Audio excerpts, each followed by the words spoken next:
보리떡 기도에 나오신 여러분들을 축복합니다. 이번 보리떡 기도의 주제는 우리가 잠언에 있는 말씀을 새벽에 보고 있습니다. 잠언의 말씀, 지혜와 명철, 지식이 바로 예수님을 뜻한다고 말씀을 드렸는데요. 이번 보리떡 기도에서는 그렇다면 지혜롭고 명철한 사람들이 어떤 사람들인가 하는 것을 함께 은혜 나누기 위해서 이제 주제를 그렇게 정했습니다. 여호와를 경외하는 것이 지혜의 근본이요, 거룩하신 자를 아는 것이 명철이니라. 이렇게 주제 말씀을 우리가 함께 보았습니다만은, 우리는 여호와를 경외하는 것이 지혜의 근본이다, 삶의 진수다 하는 그러한 뜻이고요. 또 거룩하신 자를 아는 것이 거룩하신 자를 아는 것이 명철이니라. 여기서 명철이라고 하면은 바로 인간에 대한 그 사람에 대한 또 인생에 대한 어떤 통찰력을 말합니다. 그래서 우리가 이 지혜롭고 명철한 사람들의 그 핵심 주제는 하나님을 경외하면서 하나님을 바라보면서 인생을 그야말로 하나님의 관점, 예수님의 관점으로 통찰력 있게 보는 사람들에 대한 말씀이기도 합니다. 자, 오늘 이 본문을 통해서 함께 은혜를 나누는데요. 나라의 흥망성쇠를 보면 그 중심에 바로 지도자가 있습니다. 지도자를 잘못 만나면 잘 나가던 나라도 완전히 망하거나 기울어집니다. 그래서 세계의 그 나라들을 보게 되면 잘 나가던, 그리고 괜찮았던, 그리고 자원도 풍부했던 그러한 나라가 어떤 독재자를 만남으로 말미암아서 그 나라가 완전히 망가지는 그런 그 역사를 보게 됩니다. 그러나 나라와 민족을 사랑하는 그러한 지도자를 잘 만나면 기울어진 나라도 강국으로 세워지는 것을 보게 되지요. 물론 그 이면에 하나님의 역사가 있습니다만은, 그러면 성경은 하나님은 망하거나 흥하게 하실 때에 어떻게 하셨는가를 이제 성경을 통해서 보게 되는데요. 사람을 사용하셨습니다. 사람을 사용하셨어요. 애굽에서 이스라엘 민족을 구하시려고 요셉을 사용했던 것을 보게 됩니다만은, 바로 그 요셉을 통해서 우리 하나님의 놀라운 역사를 이루게 되고, 그리고 민족을 구원하시는 그 일들을 이루어 갑니다. 바로 그 말씀을 통해서 함께 은혜를 나눕니다. 이제 바로가 꿈을 꿨어요. 이집트의 왕 바로가 꿈을 꿨습니다. 그런데 살찌고 아름다운 7 암소가 약하고 심히 흉하고 파리한 7 암소에게 그 먹히는 그러한 꿈을 꿨단 말이에요. 그래서 그 꿈을 꾸고 참 이상하다 생각을 했는데, 가늘고 동풍에 마른 7 이삭이 좋은 7 이삭을 그 갉아먹는 그런 꿈을 꾸게 됩니다.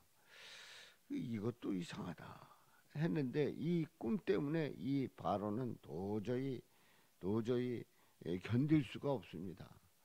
그래서 이 꿈을 풀어야 됩니다. 그래서 많은 사람들에게 꿈을 해석하도록 했더니 꿈을 풀지를 못하는 거예요. 그런데 이 꿈을 풀지 못하는 이 과정 속에서 술 맡은 관원장이 감옥에 있을 때에 꿈을 잘 풀었던 그런 그 사람이 생각이 났어요. 그 사람이 누군가 했더니 요셉이었단 말이죠. 그래서 이제 요셉을 불러서 꿈을 해몽을 하게 한 거예요. 7회 그 풍년이 들었다가 7회 흉년이 들게 되고 망하게 된다고 하는 그런 꿈이라는 거죠. 그 꿈이. 그래서 이제 요셉이 그렇다고 하면 이제 대책을 세워야 된다는 거예요. 바로께서는 명철하고 지혜 있는 사람을 택해서 애굽 땅을 다스리게 하라는 그러한 권면을 합니다. 그리고 7해 풍년에 5분의 1을 거두되 곡물을 성읍에 쌓아두게 하라는 거지요. 그러니까 풍년일 때 곡물을 쌓아두게 하고 7해 흉년이 닥쳐왔을 때 대비하게 되면 망하지 아니한다는 거예요. 그래서 이 바로와 그의 모든 신하가 이 일을 좋게 여깁니다. 인정을 하는 겁니다. 그래서 그 꿈에 대해서 정확하게 해석을 했고 그 꿈을 그 해석한 것에 대한 대책을 세웠는데 이제 바로가 인정을 한 겁니다. 그래서 이제 바로가 신하들에게 이런 말을 합니다. 이와 같이 하나님의 영에 감동된 사람을 우리가 어찌 찾을 수 있으리요? 이 바로의 말이에요. 바로가 신하에게 하는 말입니다. 하나님의 영에 감동된 사람, 하나님의 영에 감동된 사람. 그러니까 바로가 보더라도 이방 왕이었던 하나님을 몰랐던 바로가 보더라도 하나님의 영에 감동된 사람이라는 사실을 알게 된 거예요. 그가 누굽니까? 바로 요셉이죠. 요셉이에요. 하나님의 영에 감동된 사람을 우리가 어찌 찾을 수 있으리요? 어디서 찾겠는가? 그리고 이 꿈은 하나님의 영에 감동돼서 꿈을 꾸었다는 것을 인정하는 거지요. 그리고 요셉에게 하는 말이 하나님이 이 모든 것을 내게 보이셨으니 너와 같이 명철하고 지혜 있는 자가 없도다. 그러니까 바로가 요셉에게 하는 말이 참 믿음 있는 정말 신뢰가 가는 그야말로 더 이상 바랄 것 없는 그런 말을 하는 거예요. 하나님이 이 모든 것을 내게 보이셨으니 아니 바로가 하나님이 요셉에게 보여줬는지 안 보여줬는지를 어떻게 알겠어요? 그런데 그 해석하고 대책을 세우는 걸 보니까 이건 분명히 하나님께서 하신 일이다라고 하는 그 믿음이 이 바로에게 들어간 거예요. 하나님이 이 모든 것을 내게 보이셨으니 너와 같이 명철하고 지혜 있는 자가 없도다. 이제 요셉이 이런 자를 세우라고 했는데 뭐 너 외에 누가 있겠는가? 명철하고 지혜 있는 자. 그야말로 이 세상을 바라보면서 하나님께서 주시는 그 지혜를 가지고 또 통찰력을 가지고 볼 수 있는 그런 사람이 누가 있겠는가 하는 얘기입니다. 그래서 40절에 말씀을 합니다. 너는 40절에 바로가 말을 합니다. 너는 내 집을 다스리라. 내 집을 다스리라. 내 백성이 다 내 명령에 복종하리니 내가 너보다 높은 것은 내 왕좌 뿐이니라. 한 나라를 다스릴 수 있는 그 권위를 인정하고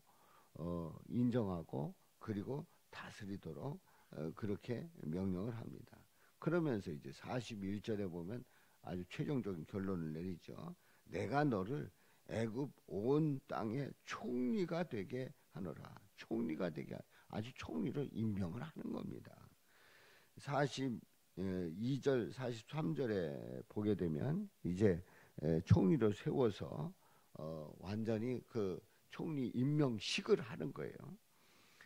총리가 되게 하리라 해놓고 그리고 임명식을 합니다.